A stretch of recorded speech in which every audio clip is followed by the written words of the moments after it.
ETF index mutual funds నేర్చుకుని stock మార్కెట్లో రాణించాలనుకుంటున్నారా? వెంటనే ఈ నెంబర్కి కాల్ చేయండి.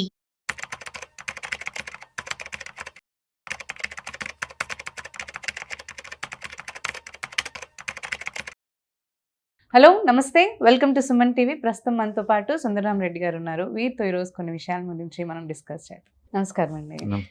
సో మనకి ఇన్వెస్ట్ చేసినప్పుడు స్టాక్ మార్కెట్లో, ఈక్విటీ మార్కెట్లో మనం ఉన్నప్పుడు మనం ఒకవేళ లాంగ్ రన్లో మంచి పోర్ట్ఫోలియో కనుక బిల్డ్ చేసుకోవాలి అని అంటే ఏ ప్రాసెస్ ఫాలో అవ్వాలి అంటారు? సో బెస్ట్ టైం అంటూ అంటే ఒకటండి, రకరకాల మెథడ్స్ ఉంటాయి. లైక్ ఒకటి పిఈ మెథడ్. పిఈ అంటే price to earning ratio. Okay. Price to earning ratio అంటే ఎన్ని రెట్లు ఎర్నింగ్స్తో పోల్చుకున్నప్పుడు ఎన్ని రెట్లు ఎక్కువ పే చేస్తున్నాం. ఓకే. ఓకే, సో దాన్ని మనం పిఈ మెథడ్ అంటాం. సో ఇప్పుడు నిఫ్టీ ఉందనుకోండి, జనరల్గా 29 పిఈకి వచ్చింది అనుకోండి, నిఫ్టీ చాలా ఎక్స్పెన్సివ్గా ఉన్నట్లు లెక్క మార్కెట్. యూజువల్గా 30 పిఈ దగ్గరకు వచ్చిందంటే మార్కెట్ ఈజీ కొలాప్స్ అవుతాయి. సో అది ఎక్స్పెన్సివ్ కింద లెక్క అనమాట. అది చూసుకుంటూ ఉండాలి. అది తీసుకుని మనం మార్కెట్లో బయట పోవచ్చు. అంటే బిల్డప్ చేసుకోవాలంటే మంచి portfolio long term point of వ్యూలో 15 to 17కి వచ్చింది అనుకో PE, Nifty PE, that is the best time to enter in to the equity market. తక్కువ రేటుకి స్టాక్స్ దొరుకుతున్నాయి కాబట్టి. ఇప్పుడు కరెంట్ మార్కెట్లో మనం 20 పిఈ దగ్గర ఉన్నాం, అంటే ఫెయిర్ వాల్యూ దగ్గర ఉన్నాం మనం. డిస్కౌంట్ లేదు, ఎక్స్పెన్సివ్ కాదు, it's a fair value. But మంచి పోర్ట్ఫోలియో లాంగ్ టర్మ్లో బిల్డప్ చేసుకోవాలనుకుంటే కనుక 15 to 17 PE is the best area. And బయట పోవాలనుకుంటే కనుక బెస్ట్ టైం అనుకుంటే కనుక నిఫ్టీలో and 30 P is equal to best time to get out అనమాట. అదొక మెథడ్. ఆ మెథడ్లో ఉన్న లూప్ హోల్స్ ఏంటంటే, మనకి గ్రోత్కి మీరు ఛాన్స్ ఇవ్వట్లేదు, క్వాలిటీకి మీరు పట్టించుకోవట్లేదు, అండ్ ఆ టైంలో హార్ట్గా ఉన్న సెక్టర్స్ గురించి పట్టించుకోవట్లేదు. ఒక పిఈ అని ఎలానో చూస్తున్నారు, సేఫ్ గా వచ్చేది చూస్తున్నారు, రిమైనింగ్ చూడలేదు. బట్ ఎక్కువసార్లు అది వర్కౌట్ అవుద్ది కూడా.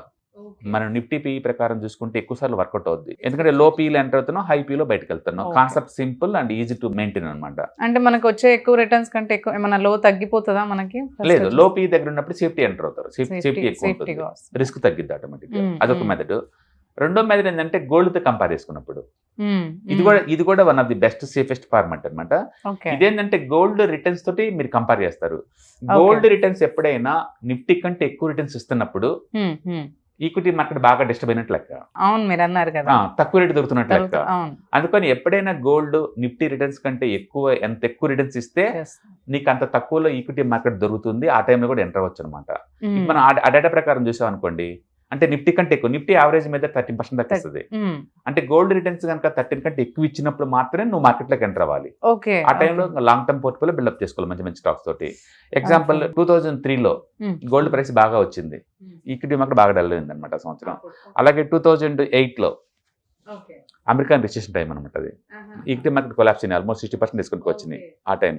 నెక్స్ట్ 2012 అండ్ నెక్స్ట్ 2019, నెక్స్ట్ అంటే 2020 అప్పుడు అనమాట, బిఫోర్ కోవిడ్. అంటే 2025 ఇప్పుడు మళ్ళీ, ఎందుకంటే last year gold returns more than 30% ఇచ్చింది.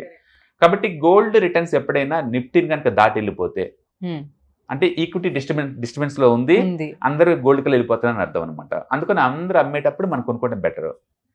అందుకని గోల్డ్ కనుక నిఫ్టీ కన్నా ఎక్కువ రిటర్న్స్ జనరేట్ చేసినప్పుడు బెటర్. సింపుల్ చెప్పాలంటే నిఫ్టీతో పోల్చుకుంటే డబల్ అయింది గోల్డ్ ప్రైస్, ఈక్విటీలో మంచి టైం అని అర్థం.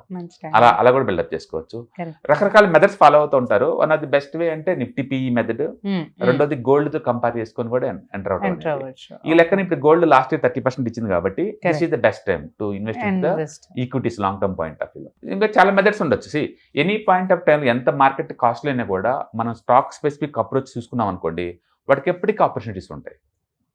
ఫర్ ఎగ్జాంపుల్ ఈ పాయింట్ ఆఫ్ టైంలో అమెరికా చాలా ఎక్స్పెన్సివ్, మనకి అందరికీ తెలుసు లైఫ్ స్టైల్ చాలా ఎక్స్పెన్సివ్ అని.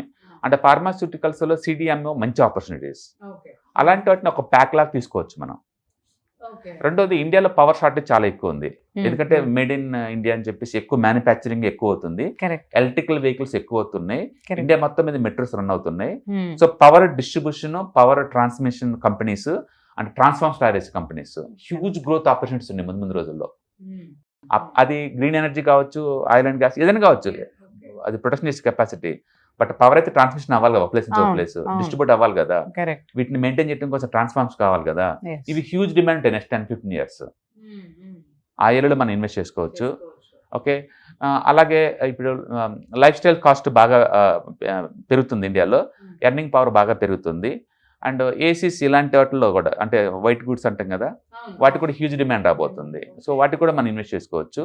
ఇట్లా ఎనీ పాయింట్ ఆఫ్ టైంలో మార్కెట్ అప్లో ఉన్న డౌన్లో ఉన్న కొన్ని సెక్టర్స్ చాలా అట్రాక్ట్ కనపడతా ఉంటాయి. వాటి వాల్యుయేషన్ రీజనబుల్గా ఉన్నప్పుడు మనం ఇన్వెస్ట్ చేసుకోవచ్చు. కాబట్టి వాల్యుయేషన్స్ బాగా ఉన్నప్పుడు పెట్టుకోవచ్చు, గోల్డ్ ప్రైస్తో కంపేర్ చేసుకున్నప్పుడు పెట్టుకోవచ్చు, నిఫ్టీ పీ ఇలా పెట్టుకోవచ్చు, ఇలా పెట్టుకోవచ్చు. అసలు వీటితో నాకు సంబంధం లేకుండా ఎవ్రీ మంత్ 5,000 పెట్టుకుంటూ పోయాను అనుకోండి, మార్కెట్ పీక్లో ఉన్నప్పుడు బయటకు వచ్చేస్తాను, లేకపోతే అంతే ఉండిపోతాను. నాది ఎట్టా ఇది డిస్పోజల్ ఇన్కమే కాబట్టి నాకు పర్వాలేదు. అందుకని ఇవంతా లేదు, it's all about psychology game. And earn చేయటం, మిగిలించడం, వాటిని సేవ్ చేసేసి వాటిని ఇన్వెస్ట్ చేసుకుంటూ వెళ్ళిపోవటం అంతే. అది సేఫ్టీ ఎక్కువ ఉన్న చోట మనం పెట్టామనుకోండి, ఎక్స్పర్ట్స్ మేనేజ్ చేసుకుంటూ పోతుంటారు, అది ఈజీ అనమాట. Why always encourage the public go for ETFs, index, mutual fund, bore కొట్టేలాగా ఎందుకు చెప్తుంటారు అంటే రీజన్ అదే. స్టాక్స్ ఏమొద్దంటే ఈ రోజు ఇలా ఎఫెక్ట్ అవుతామని వరల్డ్ వైడ్ నెట్ వరకు మనకు తెలియదు కదా, ఈ రేంజ్ లో అవుతామని, రేపు ఇంకో న్యూస్ తో ఎఫెక్ట్ అవుతారు, ఇంకేదో ఒకటి వస్తుంది, దానివల్ల మళ్ళీ ఇంకా భారీగా ఎఫెక్ట్ అవ్వాలి. ఇంకోటి ఎంతకాలం మన రిటైలర్ కి మనకి ఈ పెయిన్ అవసరమా అంటే ఇట్స్ అప్ టు యూ, మీరు చూస్ చేసుకుని పాత అలాంటిది కాబట్టి. అందుకని డైరెక్ట్ స్టాక్ ఇన్వెస్ట్మెంట్లో అడ్వాంటేజ్ ఉంది, డిసడ్వాంటేజ్ ఉంది. అండ్ అది కూడా టైంలో వాలిడిటీ కూడా టాలరేట్ చేయాల్సి ఉంటుంది.